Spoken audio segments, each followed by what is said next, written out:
Hello everybody, this is Dr. Cole.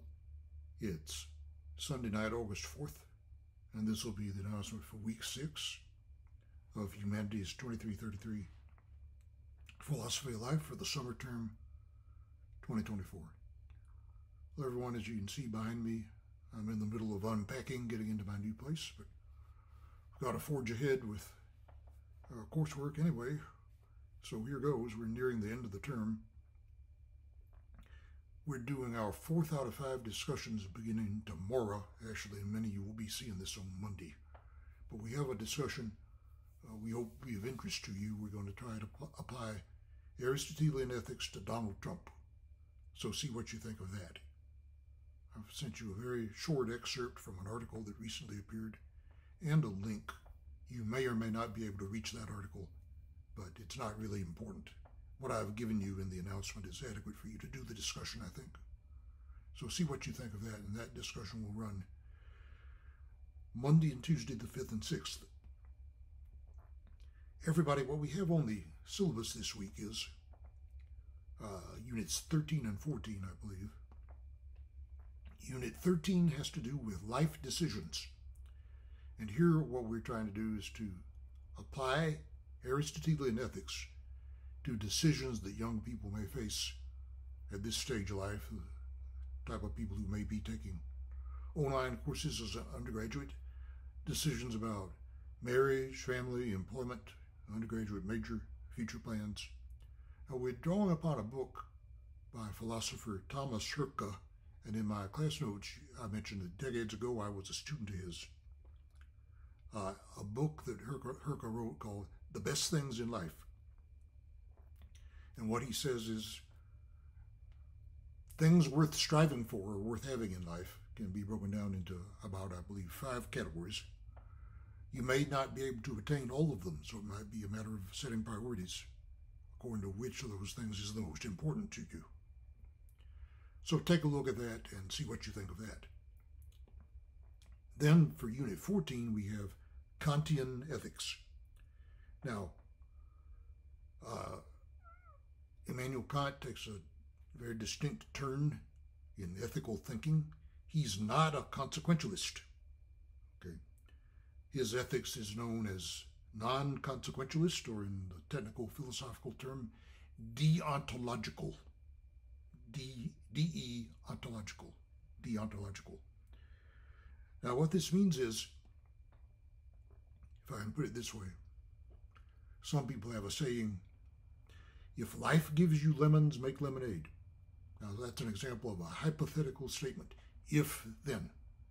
If you want this, then do this. But Immanuel Kant says our obligation to be ethical is not hypothetical, it's categorical, which is to say absolute. At all times, in all situations, 24/7, 365, we are obligated to be ethical. All the time, around the clock, around the calendar, no matter the consequences. Okay? Now, it's difficult to argue that consequences are not important.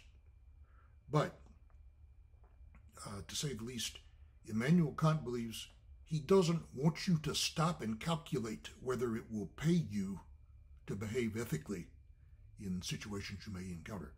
Your obligation is to be ethical whether or not it pays. And that obligation, Immanuel Kant calls the categorical imperative. Okay? The absolute imperative to be ethical. And as you see from the class notes, he came up with a couple of ways of formulating that. He worked on it and reformulated it a couple of times. So it's worth thinking about whether we can reconcile that absolute categorical obligation with taking consequences into account. Perhaps you can, perhaps you can't. But it's fair to say we need to think carefully about whether we ought to stop and calculate our gains and losses before we decide whether we're going to behave ethically. Okay, so I hope that will be of interest to you. Then everybody, once we do that, next week is the last week of the term. We have a good bit to do. We've got a good bit to do throughout the course because we go through it at such a fast pace. The second written assignment is due Monday the 12th. Okay, and I hope that will be something of interest to you. I hope you've taken a look at it already, and maybe you've already begun to work on it. You know, this is a personal essay research may help you, but it's not really a research paper. Okay. That will be due Monday the 12th. Then Tuesday and Wednesday after that, the 13th and 14th, I'm going to do our last discussion, and we'll be getting that out later this week or over the weekend. Then the final exam is Friday and Saturday. I believe that's the 16th and 17th.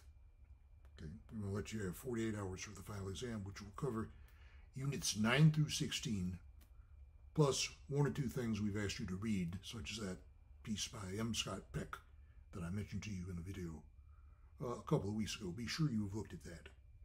All right, so we've got quite a bit the last week of school. This week we've got units 13 and 14, plus a discussion coming up tomorrow and Tuesday, the 5th and 6th. So, the term is moving right along. We've got a couple of weeks left. And I hope this will be some interesting stuff for you to mull over this week. And then we'll have a fairly brisk schedule to get through next week to close out the term. Take it easy, study hard, and we'll talk to you once again a week from now this time. I may get one or two more announcements out before the end of the term. Thanks a lot.